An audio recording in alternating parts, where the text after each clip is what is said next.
I have been having fun with FreeDOS on bare metal. Okay. First of all, where did you get the floppy disks from? You know me, Martin. I have floppy disks. I also have a lot of zip disks.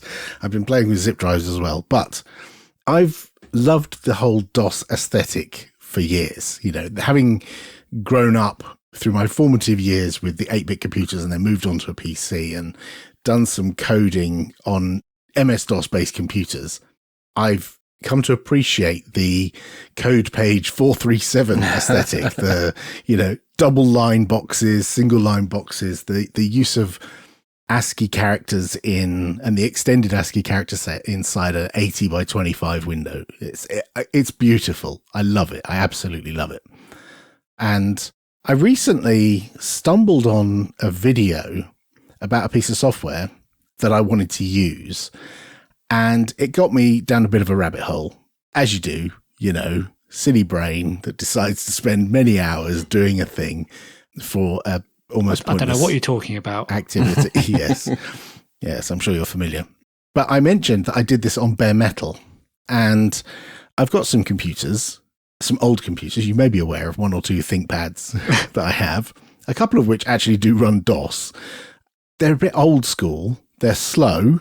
They're old. And the other problem is getting files on and off them is actually a bit hard. Oh, wow, yeah. Because, you know, I've got a USB floppy drive, but that's slow, you know, so I could plug a USB floppy drive into my modern computer, put some files on it and transfer across. I've also got a USB zip drive, so I could transfer 100 megabytes of data at a time. But it's all still a little bit, you know, insert disk here, pop it out, insert disk there, copy files. It's too retro for me. That bit I don't want to do, right? So I thought, why don't I just install DOS on a USB stick? And then, because it's on the USB stick, installed and bootable into DOS from the USB stick, I can just stick that USB stick in my desktop, copy all the files onto it that I want to, including games and other software, edit configuration files on my desktop in a modern graphical text editor, and then just plug that USB stick and boot from it in a computer that boots from USB, and I boot straight into DOS with my C drive full of stuff. It's wonderful. I absolutely love it. Okay, I'm very confused. The USB stick, is that a floppy disk or is that the C drive that boots? Effectively, it's seen as the C drive. Once it boots, that is C:// and yeah, all your files are in there. It has been such a long time since I've grappled with DOS. There's a lot of concepts here that have been pushed out of my brain. Mm-hmm. They've been swapped out. Swap them back in again. So how do you go about installing DOS on a USB stick? Funny you should say that. You follow the installation guide on the FreeDOS website. It's all very clear. It's not that hard. You can put the installer on one USB key and install it onto another one. You could do that, or you could just unpack the image onto a USB, like you would unpack Ubuntu onto a USB stick. It's very similar. It's not hard. It's not particularly convoluted. And FreeDOS has a pretty decent installer these days that can enable you to install lots of additional packages. They're called software packages in FreeDOS. And FreeDOS is a bit more advanced than MS-DOS, and it's got some features that you would be familiar with from modern command line based operating systems that we're familiar with. That was all quite sweet because it meant actually there's a couple of bonuses to this. The file transfer thing is good because I can take the USB key, put it in my desktop, fill it up with stuff. The other thing is I can basically put it in any computer, and that computer becomes a DOS computer without interfering with what's on the hard drive in that machine. Oh, wow. Okay. There's all sorts of useful applications here. So just so I've got this straight. So it's the hard disk, effectively. It's the thing that boots. It's the C drive. There's no floppy disk nonsense. Yes. The only caveat is you need a computer that is modern era enough that it has USB ports that are bootable. Correct. And then you're in business. How big is your USB stick? How big can the file system be? Well, the USB stick I'm currently using is 8 gigabytes in size. Okay. Which, bear in mind, my very first PC had a 10 meg hard drive. Mine was a 10 megabyte hard drive. Right. Yeah. I mean, later on, I had bigger hard drives. Like it went up to 300 and beyond that in the DOS era and then into the Windows era. But I can have more than one of these. I don't have to just have one USB stick. I could potentially have another stick, which is just full of games, and one that is full of applications, and just put FreeDOS on it, and I boot into FreeDOS, and I've got one optimized for games, or one optimized for applications, or whatever it is I want to play with that day. Right. What file system are you using? It's VFAT, so I can mount it on Windows, I can mount it on macOS, I can mount it on Linux, and transfer files to it. So it's very straightforward. So one thing that hasn't been pushed out of my brain is the careful configuration of DOS high memory and upper memory blocks that I learned with great skill when DOS 5 came out. And it was something that I spent many years of my early career doing to multiple workstations around the office in order to keep them working harmoniously. Is that still a thing, or is FreeDOS more intelligent in the way it can manage memory? Yes and yes. It is still a thing, and because some of the software you would want to install might use extended memory and some might use expanded memory, and come around the campfire and we'll tell you a story about that one day. Yes, but there are newer memory managers. There's one called JEMM, and that's free software, and it's available on GitHub, and you can download a zip file that's got all the compiled binaries that work on FreeDOS. And FreeDOS actually ships with a menu that has, do you want maximum expanded memory, maximum extended? Do you want a safe mode that has no drivers loaded? With a very simple menu. You can customize that, obviously, because they're just text files you can edit in the root directory of your C drive or USB stick. So these were all things I was discovering while playing with FreeDOS and having fun getting back into that whole DOS world. But there is a bit of a flaw in the plan in that most modern computers don't have SoundBlaster compatible audio hardware. They've got audio cards that have Windows drivers, but they're not familiar to DOS. Well, there's a solution to that. There's a piece of free software called SBEMU, which emulates a SoundBlaster card in DOS. And so you load a little driver once DOS has booted, just like you would load a mouse driver or a CD-ROM driver. And then it presents an interface so that your games, like Doom or whatever, think they're talking to a SoundBlaster card, and they're going through this emulation layer and talking to the actual hardware. So I've got a modern-ish PC with a modern-ish chipset in it, and I'm able to play games that expect to see a SoundBlaster card for which there is no hardware in that machine. So this driver actually implements actual driver support for a selection of common audio devices and then presents that as that's so astonishing. I know, it's amazing. Now, this has been around a while. I'm new to this, but this is stuff that's been around a while. And I know there are people very, very loudly shouting and typing emails at me right now, telling me you're an idiot. You should use DOSBox. You should just emulate. You shouldn't bother with all of this. And yes, there is a place for emulation. DOSBox is great. And I have emulators on all of my computers, and I've got a Steam Deck full of them, right? But sometimes I actually quite like booting directly on hardware and using the hardware directly. And I've got no distractions. I've got no notifications or anything. I'm just sat there, single user mode in DOS, playing a game or writing some code or running an application. And it's quite satisfying and nostalgic at the same time. So you mentioned playing a game there, and you also said emulators. I can only assume, given it's you have played games and used emulators. So what have you achieved in terms of gameplay on this? So I've been playing some of my favorite games from the DOS era. I've only been playing with it a little bit, but obviously the classics like Doom and Friends. I've got a little trouble at the moment trying to get Wing Commander working because it crashes. I think there's something wrong with the way I've configured the memory, but that's something I can play with. And I know from looking online at the error messages that it presents that other people have similar kind of problems, that it just crashes with a memory exception error or something. But there's a very popular website for people who are enthusiastic about this kind of stuff called Vogons. And on the Vogons website, they talk about DOSBox and emulation, but also running DOS on real hardware. And there are often threads about what's the best modern computer to run, old school DOS on. And bear in mind, this computer that I'm currently using, actually still has an SSD inside it and still has an OS on the SSD, a modern OS, I say modern, it's Ubuntu 18.04, but it's got a modern-ish OS. But I don't interfere with that internal SSD at all. In fact, when I boot to DOS on the USB stick, it can't even see the SSD because obviously it can't, it just can't see it. And so there's no danger to the internal OS, but it means on my keyring, I can have a USB stick with all the DOS classics and just plug it into a computer, boot up and start playing them. It's fantastic. I love it. Well, you'll have to bring this USB stick into the office because I'm a bit of a Wing Commander hoarder and I have the complete box set collection of Wing Commander games, some of which I think are still in cellophane wrap that have never been opened. I wouldn't sully your copy of Wing Commander by making you open it. But yeah, I'm quite enjoying this, especially the fact that I can fiddle with it within another computer, like just move files around. And like I updated the JEMM thing on my Windows computer. Now imagine how hard that would have been on a DOS computer, getting that zip file onto the computer, unpacking it.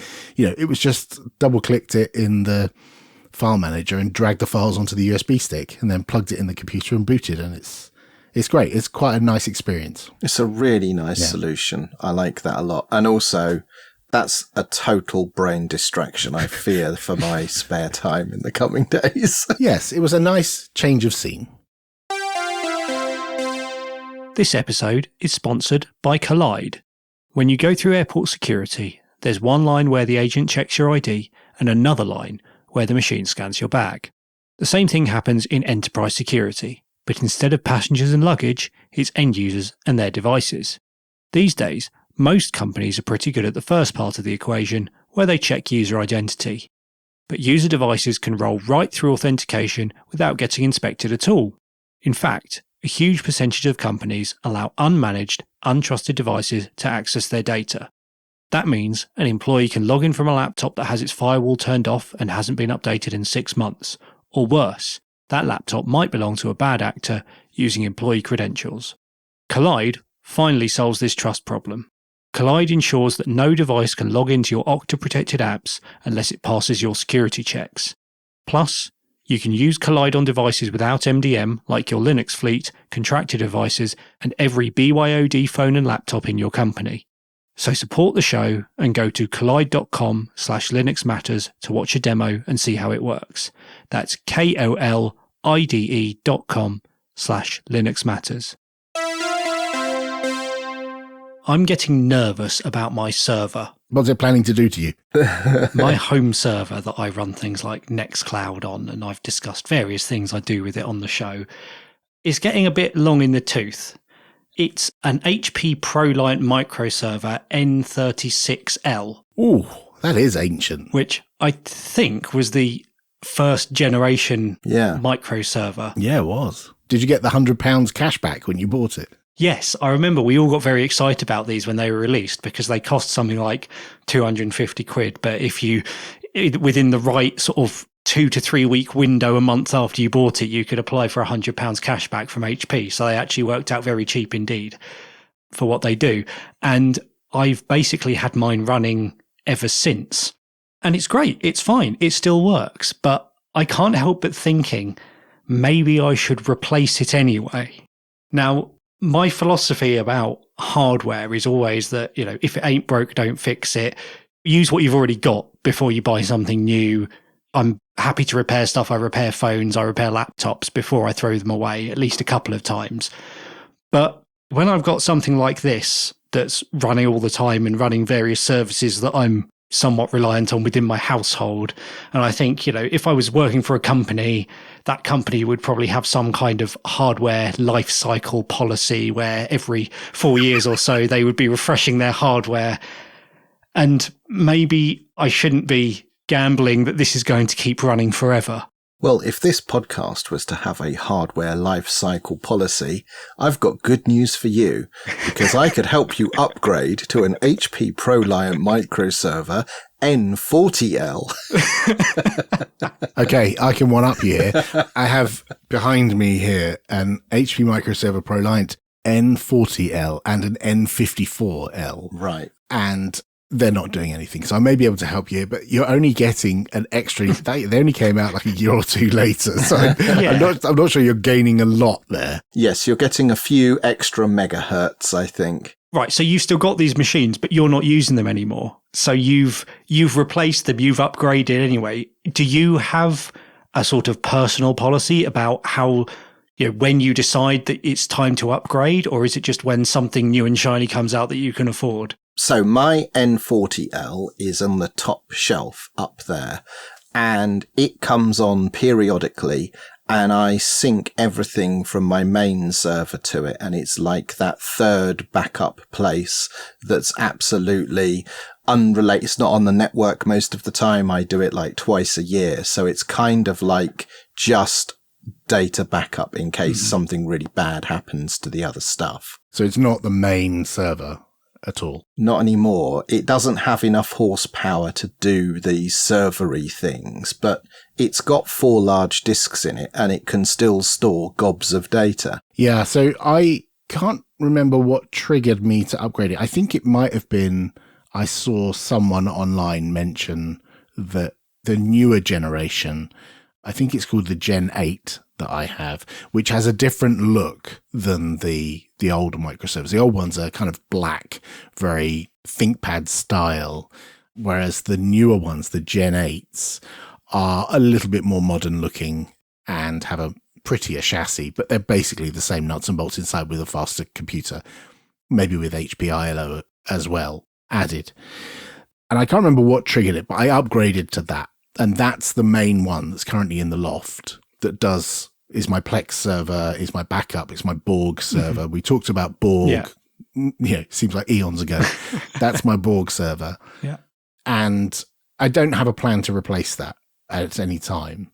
But the two that have been relegated to sitting on a shelf and looking pretty, they're not doing anything at the moment. Yeah. So I've cycled things through, as I've explained. This microserver's not even a warm standby. My original NUC, which wasn't a NUC, it was a Gigabyte Bricks, which I got in 2012. That is my secondary home server. So that has backup critical services on it because it's low power and just sits in a corner. And my old NUC that was a workstation, I have repurposed as my server, and that is what's driving my new storage array. So like you, Mark, I sort of hand down old computers to repurpose and reuse themselves. And I love these microservers. And the only reason it isn't in daily service is the CPU is of a vintage that it can't do the things I want to do with a big server it takes quite a lot of power to drive all the disks and everything. And I can't do the things I would want to do on such a big box, physically big box. So it sounds like that your policy, rather than replacing stuff before it goes pop, is redundancy. Like you use the older hardware to provide redundancy for the newer hardware. Yeah. And I had 2 of these microservers, and the other one is at my father-in-law's house, and it is their home server. Right. Okay.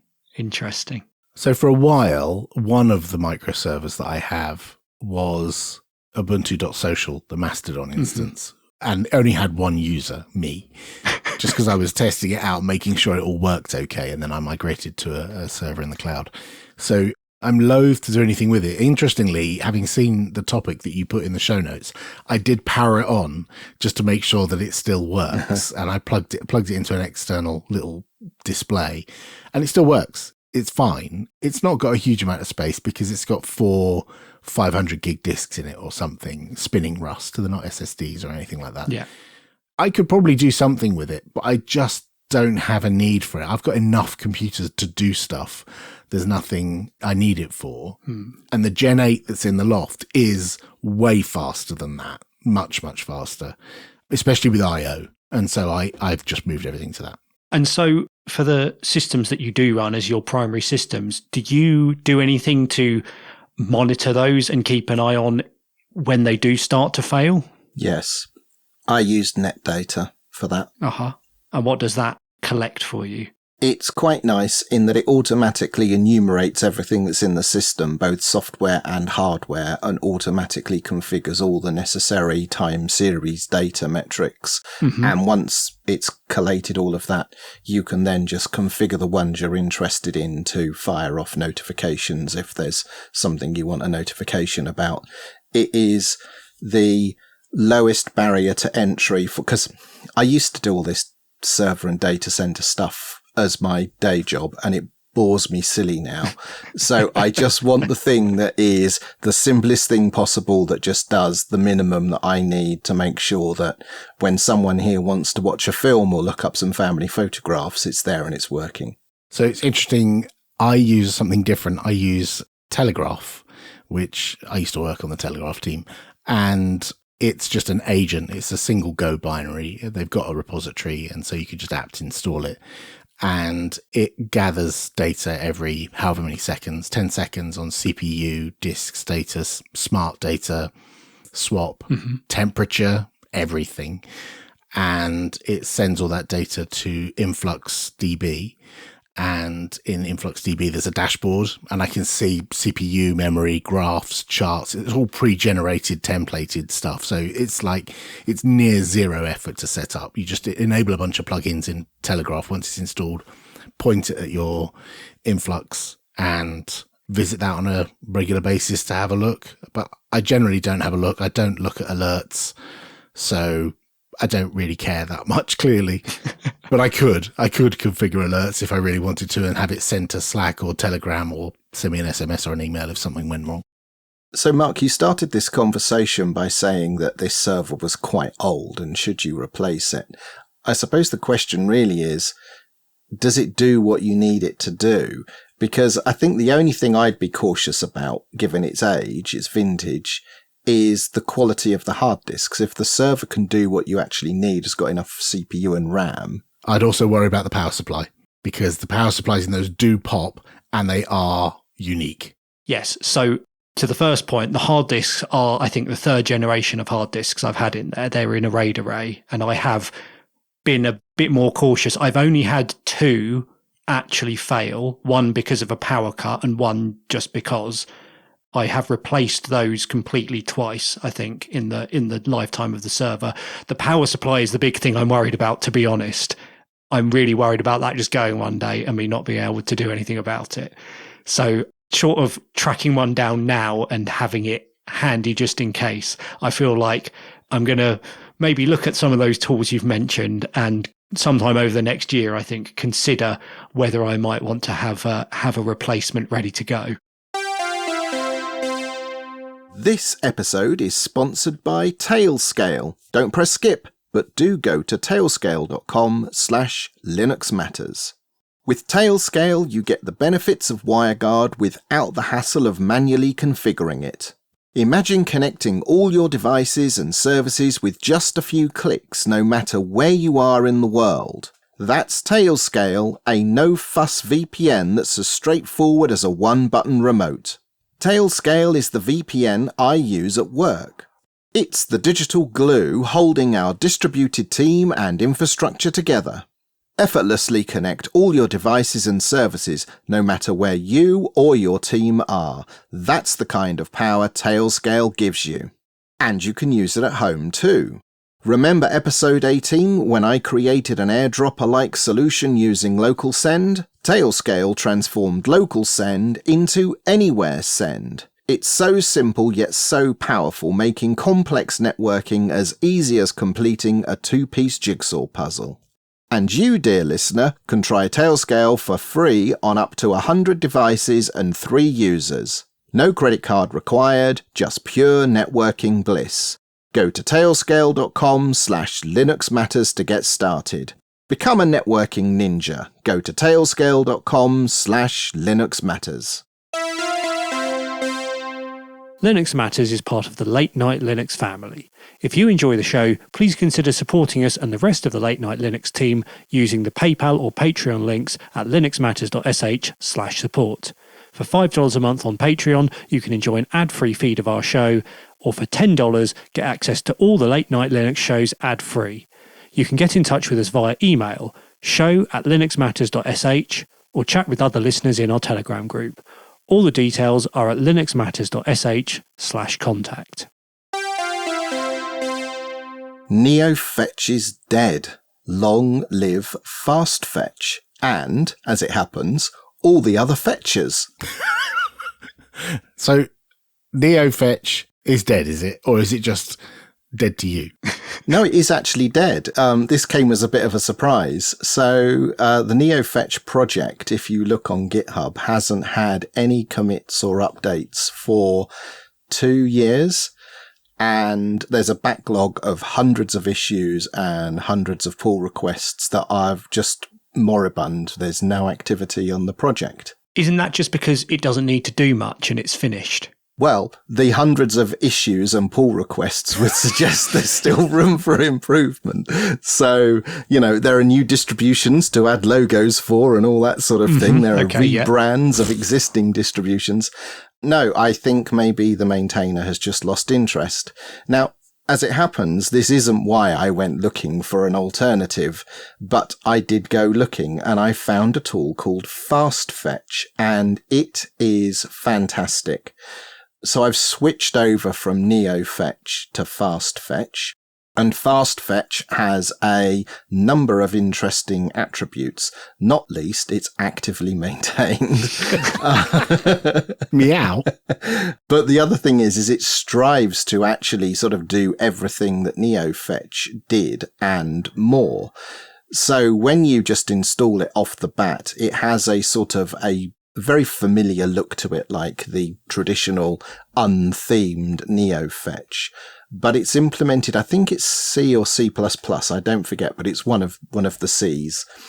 And as a result, it is fast, as the name implies, unless you do some of the stats that it supports where you interrogate disks and what have you. And I have themed this thing, and it is beautiful beyond compare.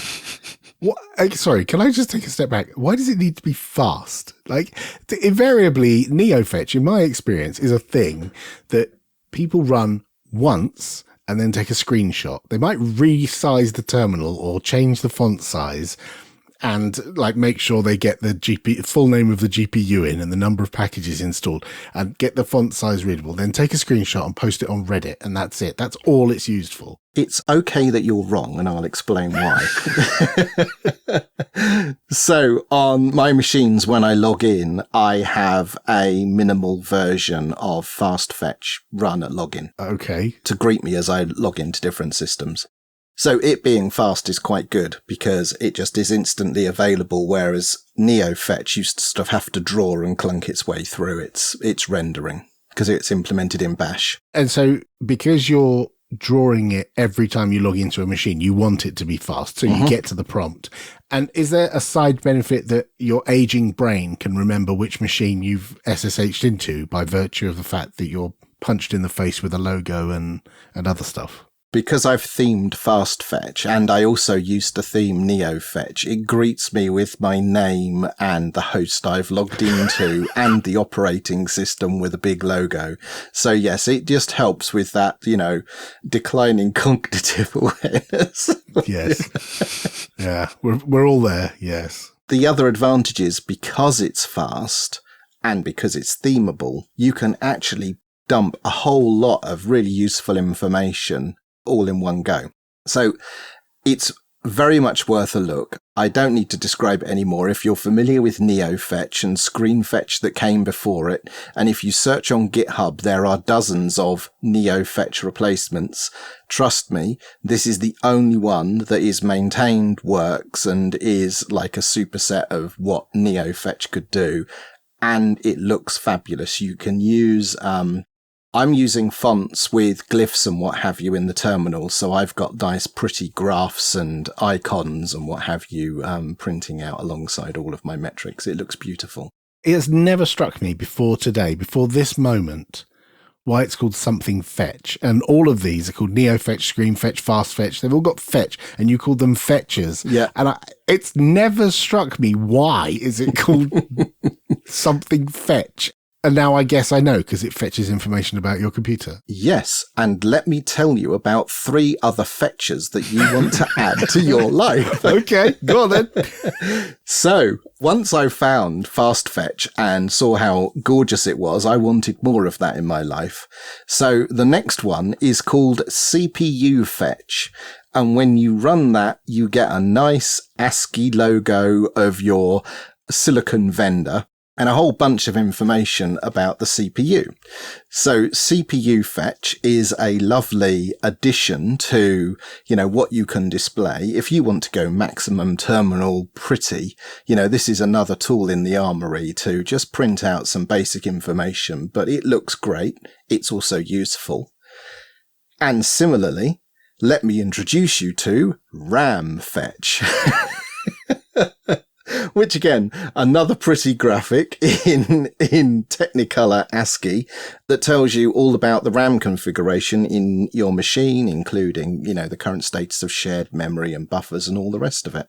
So between Fast Fetch, CPU Fetch and RAM Fetch, you can get quite a comprehensive overview of your system. As well as showing the logo, does CPU Fetch play the Intel boom boom boom boom tune? Or can it? No, but you could totally create an alias to do that, couldn't you? Yes, I would totally do that. And then the last fetcher that I found is called OneFetch.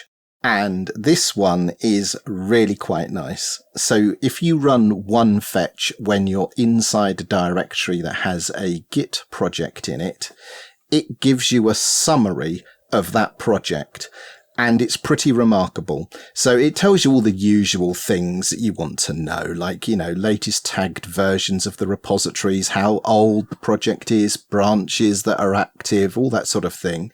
But it also does a language inspection. So you know how NeoFetch and FastFetch display an ASCII logo of the distro that you're using? Mm-hmm. This works out the predominant language of the project and puts the language logo in the same way and all of the stats down the side. So I'm looking at one of my projects here and it tells me it's 96% Nix, 1.9% Shell and 1.8% Fish. And it tells you who all the authors are, broken down in a summary, the URL to the upstream, just a whole bunch of useful snapshot information. So I'm working on at the moment a hook for Git, which every time I step into a Git directory for the first time, it displays this. So it gives me an immediate refresh of what this project is and what branches are open and all of that stuff. So that's OneFetch. And we'll have links to all of those in the show notes. Lovely.